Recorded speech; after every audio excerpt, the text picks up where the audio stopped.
Yeah, it's a tough one, right? It's a tough one to swallow, tough pill to swallow. Um, Congratulations to Akron. They did everything they needed to do to win the game today. Stuck together, didn't break. Bent a lot, did not break. I thought it was one of the best second half performances that we've had this season. In a dominant fashion.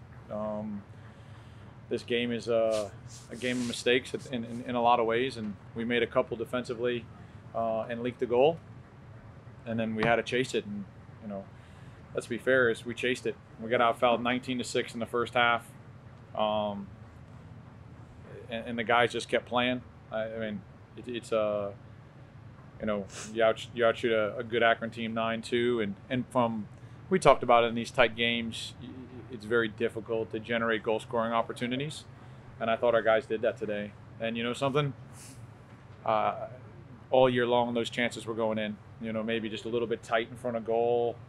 And to be fair, we should be playing right now. So the game should be 1-1. We should be in overtime and seeing what happens, but it didn't go that way. So I think when you play the game a certain way,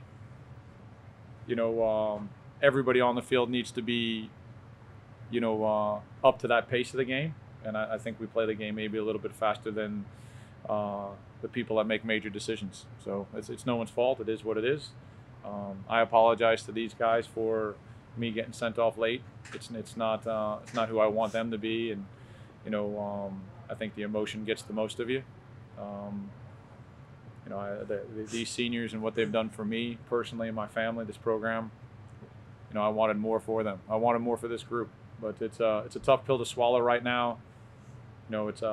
I thought we did enough to at least tie the game, never mind win it. But it's just tough because we say it every year: is the team will never be the same again. And I asked them, I said, look around, look at each other, keep your heads up, because it's the last time the group will be together. And it's that I think is the toughest part to swallow. But I'm proud of the guys, and went down a goal early in the second half, and from that second on, I mean, we were quite good, quite good, and we made a lot of changes to try to look at different things, to try to generate more attack, and the guys just kept playing, and didn't get frustrated. Hey, at the end, I can understand. I'm not happy with my outburst. I'm not happy with the reactions of some of my guys. It's not who we are. It's not who I want to be. But at the same time, it's the end, right? We talked about it last week. The emotions where you feel it's the end, and you just want so much more for this special group of young men. Unfortunately, college soccer isn't going to get to see Wake Forest continue to play this season, and I think, that's upsetting in a lot of ways because I think this is a team that people enjoy watching play, and I think they've done it the right way, and I'm proud to be their coach. Sammy, on that goal, it just kind of surprised you real quick because it started the second half and then boom, they got to the right. Yeah, it wasn't any surprise. We saw the switch. Eddie released. He did well. I think we all did the right things. I dropped back, but cross went through my legs. We were late on the backside, and the kid just got a toe to it. It's a good goal. And Mike, I know it's tough to think about the future, but how was it playing with these seniors and what it meant to you? I don't know what I'd do without them. They've nurtured me. They've brought me into this program when I was a freshman, and they've taken care of me all these years. And I'm gonna have to step up and do the same for mine next year. I can't thank them enough, and we'll do the same. And on the offsides call, you saw it live. We all saw it live. Did you get an explanation, or was it? They say it's offsides. I'm not allowed to comment. The NCAA doesn't allow you to talk in press conferences about your team or players and your frustration with decisions. So, I'm not allowed to comment. And You saw it on the big board? I got over 100 text messages today to say, make sure you don't comment. But we should be playing in overtime. Obviously, as an exhilarating guy, I was feeling that.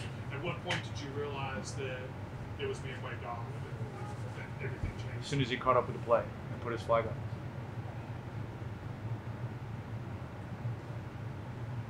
you mentioned before this team, your 4 years here, and Sammy and Logan and Brad have been there 4 years. I mean, is that, you mentioned how special they were. How did they raise the level of this program? Just buy-in. None of them were recruited by me. I guess Logan was. I guess I have to claim him. But no, I mean, Brad's first day on campus was my first day on campus. You commit to a different staff, and just their buy-in from day one. Sammy, ironically enough, right? Sammy's a local kid, right where I just came from, and we end up here at Wake Forest, and it's a nice story when you think about it. And I remember getting a call from his dad saying, Sam, and I'm like, yeah, and to be fair, everything happens for a reason. I've been extremely blessed with 3 young men that continue to get better, over the 4 years, and not only as soccer players, but just to see them mature as people, as members of the community, as leaders of this group. There was a lot of questions on how the leadership was going to go when you lose good leaders from last year, and these guys did more than I ever expected from them. Not that I didn't have expectations, but they exceeded them. And you look at the guy next to me, where now he's the most consistent guy on our team. And I couldn't say that 4 years ago. But his development, and it's not just play. The way he trains just as well as he plays every day that you guys see, and he gives it the same effort each and every day. And those are the proud moments that myself and the staff feel. Where you see guys just continue to get better, and you see the emotion that at the end of the game on their faces. I mean, I'm a little bit still numb, and can't believe, that happened. No disrespect to Akron, the way these guys have trained the last 2 weeks. I didn't think we were going to lose another game this year, and not looking past anybody, because that's a great team, 7 in a row now, so deserve a lot of credit. But they trained well. We've been playing well. Not coming to NCAA tournaments, and maybe we haven't played pretty well, but I thought we did enough tonight. But I guess in the end, it wasn't enough. Right? And this season obviously was a success. What did you like about this team? Just the cohesion. Everybody looks at on the field. I think everybody that behind the scenes would tell you how close they are. And I know pro teams like to talk about, well, we're a family. Wake Forest is truly a family, on and off the field. And I was extremely lucky and proud to take over a super positive culture that has been made with the family motto, and these guys just continue to build on that. And with each class that comes in, the older guys do an unbelievable job of welcoming them, and their closeness. And the way we play, you need to have relationships both on and off the field. It's very difficult to be as cohesive as we are in the way we play. In the football that we like to play, if we're not close, and I think that separates this group from from most teams in the country. Everybody's more worried about themselves and what's next. This group said we want to win as many college soccer games as we can together. Coach, you mentioned last week that in an instant everything can change. That one mistake. What would you attribute that one mistake to, that one goal, and then conversely, how proud are you of the way they kind of rebounded from that and played 44 really good minutes of soccer? Yeah, I don't want to talk about the goal because it was, no disrespect to Sam, but we didn't do everything right. You know what I mean? Like, it wouldn't have went in the back of the net if we did. But things that we know not to do. I mean, we step in on the initial ball, and their right back has a free lane to penetrate, and obviously now everybody needs to slide over one, and we were just a player late in every position. But yeah, and to be fair, we have the ball off the kickoff, and we played it out of bounds. Just not focused. And a guy that connects most of his passes. So it's not throwing anyone on the bus. It's the way that the game started, or the half started. 1 minute in, a couple of silly mistakes that we know we can't make in these type of situations. And we talked about it. Like, the game could be even, we could be dominated. It doesn't matter. But one chance in the game of soccer can change things. And we saw how costly. I don't think anyone realized how costly those few mistakes are right now. And then, like I said, the way they bounced back to play 44 minutes of really good soccer. Yeah, I said to Steve before we even, whatever we did at the end of the game, I guess not score. I told him, I said, I'm proud of this group. I just told them, I was like, we played well this half. A lot of teams maybe give up, play a little direct, get frustrated.